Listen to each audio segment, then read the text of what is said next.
avec un plaisir de vous retrouver dans cette édition. Au menu ce soir, l'atelier bilan des 6 premiers mois de mise en œuvre du projet pilote de prise en charge intégrée des enfants autistes de Cotonou et Abomey-Calavi.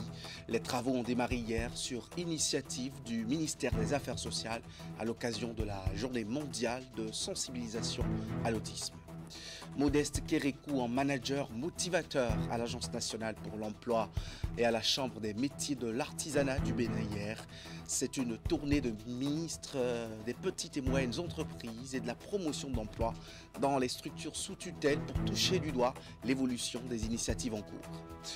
Financement, communication à l'ère du numérique dans le sport béninois, ses préoccupations et bien d'autres liées au développement des disciplines sont en débat à Cotonou pour 2 jours.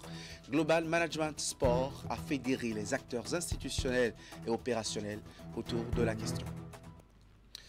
La communauté internationale a célébré hier 2 avril la journée mondiale de sensibilisation à l'autisme. Dans ce cadre, le ministère des Affaires sociales et de la microfinance a organisé un atelier de capitalisation à mi-parcours du projet pilote de prise en charge intégrée des enfants autistes des communes de Cotonou et Abomey-Calavi. Cette initiative de 12 mois, lancée en juin dernier par le gouvernement, vise à contribuer à la prise en charge sociale, sanitaire et scolaire des enfants atteints de ces troubles du spectre de l'autisme. Ouliat Sanoussi et Jocelyn Bariga au lancement. Un enfant autiste, vous êtes obligé de l'aider. Et c'est un enfant qui donne beaucoup d'amour à ses parents. Moi, mon garçon, je l'aime bien. Des témoignages poignants de parents d'enfants autistes retenus dans le cadre du projet pilote de prise en charge intégrée des enfants autistes dans les communes de Cotonou et d'Abomey-Calavi. Ce projet lancé en juin 2024 par le gouvernement fait ici objet de bilan à mi-parcours à cet atelier organisé par le ministère des Affaires sociales et de la microfinance. C'est un parcours de combattant de tous les jours, depuis l'enfance jusqu'à l'âge adulte.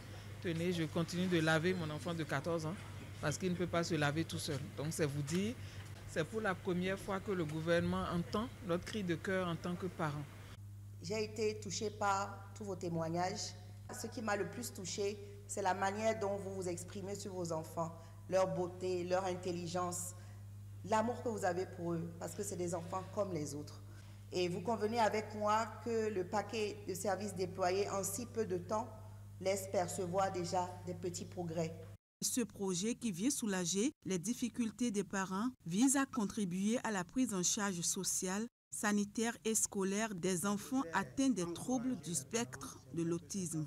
2 communications ont été présentées à l'occasion. La première sur l'autisme et les apprentissages met en relief l'importance des pratiques inclusives pour la construction des changements positifs en faveur des enfants autistes. La deuxième a porté sur le bilan à mi-parcours du projet qui a pris en compte une trentaine d'enfants dans les communes d'Abomey-Calavi et Cotonou. Ces résultats que nous avons sont des signaux de la qualité des interventions et de l'engagement de tous les acteurs impliqués. Vos témoignages, vos orientations renforcent l'engagement du gouvernement à financer intégralement la mise en œuvre de cette phase pilote afin de produire maintenant les évidences de la prise en charge intégrée des autismes et qui sait certainement que ce projet après évaluation pourrait s'étendre. Ce sera notre souhait et notre plaidoyer. Des recommandations et suggestions sont faites en vue d'opérer des réajustements et de renforcer les prochaines étapes du projet qui dure 12 mois. Par ailleurs, des appuis ont été également remis aux bénéficiaires du projet par la ministre des Affaires sociales. Le ministre des Petites et Moyennes Entreprises et de la Promotion de l'Emploi, lui, a démarré hier une tournée dans les structures placées sous sa tutelle. La visite de Modeste Kérékou a démarré au siège de l'Agence nationale pour l'emploi. Il s'agit non seulement d'apprécier les efforts faits de part et d'autre, mais aussi d'inviter les responsables de ces structures à plus de résultats pour atteindre les objectifs fixés. Le compte-rendu de Idrissou Boukari. C'est sa toute première visite ici à l'Agence nationale pour l'emploi ce mercredi 2 avril 2025. Modeste Kérékou, ministre en charge des petites et moyennes entreprises et de la promotion de l'emploi, vient échanger avec le directeur général de l'ANPE et son équipe. Une visite d'encouragement et de motivation pour mieux faire face aux défis de la disponibilité d'emploi pour les jeunes. Après l'Agence nationale pour l'emploi, c'est la Chambre des métiers de l'artisanat du Bénin qui accueille le ministre Modeste Kérékou. L'objectif est le même, mais ici, il va s'agir surtout d'inviter les élus consulaires et l'ensemble du personnel de la CMA Bénin à prendre conscience de l'immensité de leur mission et ce que les artisans attendent d'eux. Il y a 4-5 millions, peut-être plus d'artisans qui attendent de vos initiatives, de vos actions, de vos activités, etc., etc. Toutes choses qui n'enlèvent rien au respect des règles et des procédures. Il ne faut pas que les gens pensent que parce que j'ai un contrat, parce que si, parce que ça, ils sont venus pour se reposer. À la CMA, il n'y a pas de retraités. Quand on est à la retraite, on est chez soi. On n'est pas dans une institution de l'État. Nous, on ne se repose pas. Alors, moi, je n'accepterai pas que quelqu'un se repose.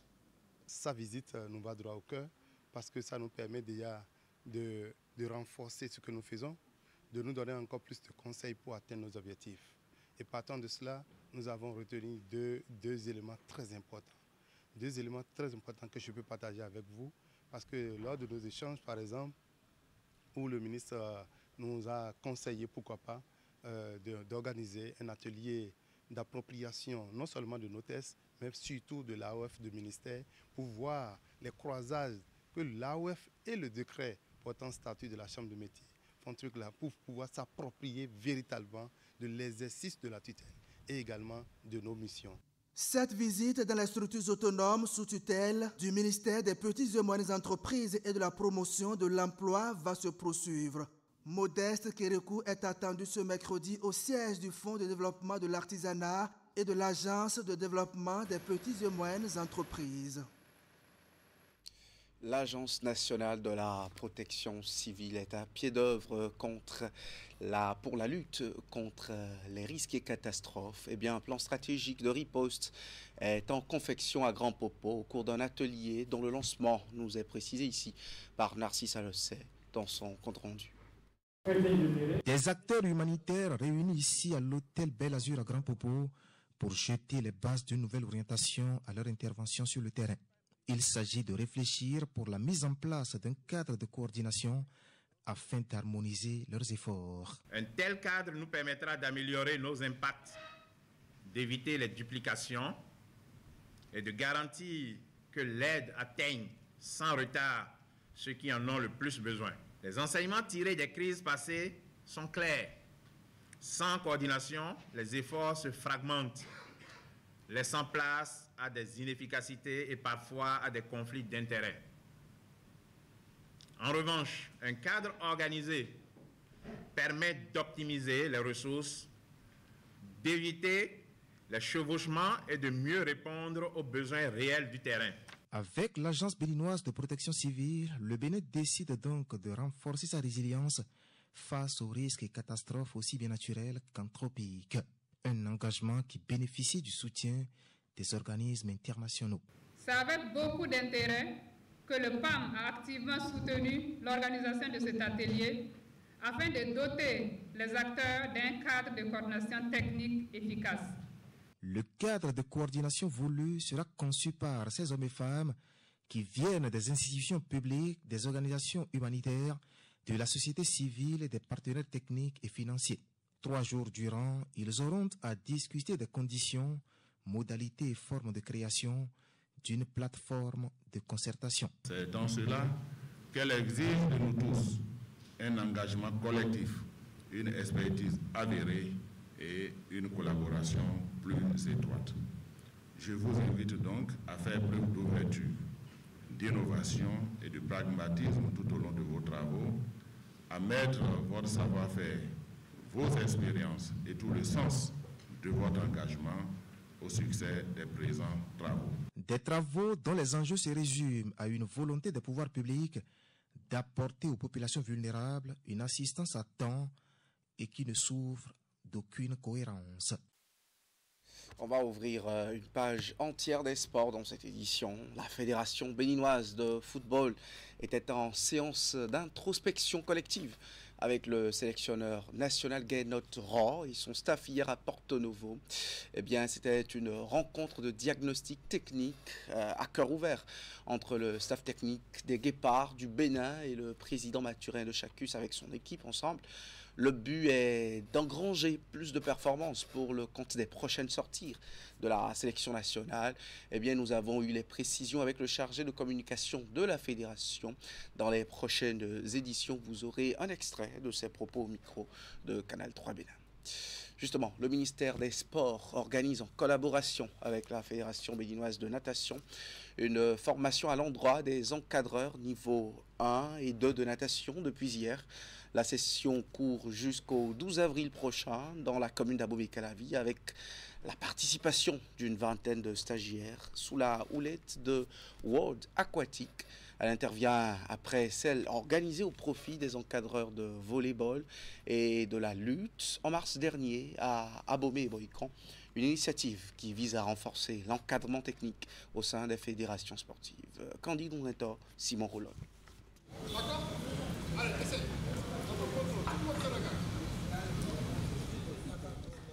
C'est une première pour les encadreurs de clubs de pratique de natation au Bénin de bénéficier d'une formation qualifiante. Certains veulent que ça arrive, d'autres aimeraient que ça arrive et les autres font que ça arrive. C'est l'une des ambitions de la fêtière en charge de la natation au Bénin pour le compte de la saison sportive 2025 qui se concrétise. Après avoir initié des réformes il y a 2 saisons en vue de bien former ses athlètes dans les différents clubs, le besoin des encadreurs aguerris en la matière s'est fait ressentir. Une balle qu'a pris au rebond le ministère des Sports. Le gouvernement, à travers le ministère des Sports, accorde une importance particulière au renforcement des capacités des acteurs du secteur, afin de favoriser l'émergence d'une élite sportive et digne de ce nom.